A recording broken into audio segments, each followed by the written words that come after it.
cultural performances, and indigenous practices in Philippines.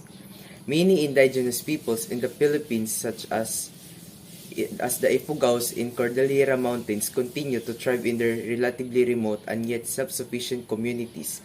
They were able to uphold their traditions as reflected in their music, dances, rituals, folklore, wood carving, agriculture, and forestry practices. The islands of the Philippines are inhabited by a number of different ethnic groups. The majority of the population is composed of ethno-linguistic groups.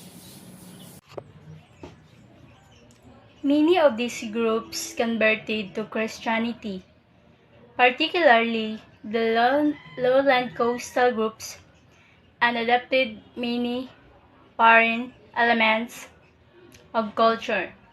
About 15% of the population is made up of what are generally defined as indigenous people.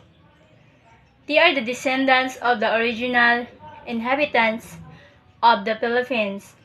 Many of these groups were virtually untouched by Spanish and American influence and largely retained their customs and traditions.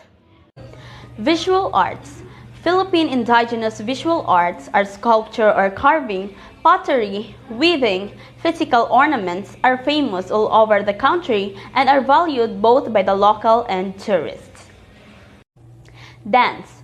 There are many different types of Filipino dances varying in influence and region. Types of Filipino dance include Cordillera, Muslim, tribal, rural, and Spanish-style dances.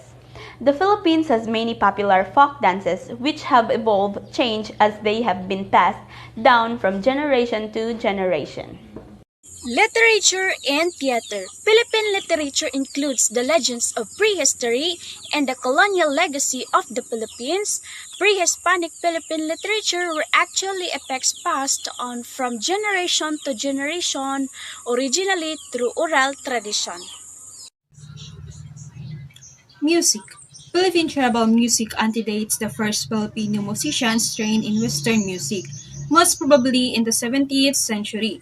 A type of contemporary music that relates the tribal music with stringed instruments and to Western music as well is the rondalia, a native string band which again best typifies the blending of many influences that go into the cultivation of indigenous art form.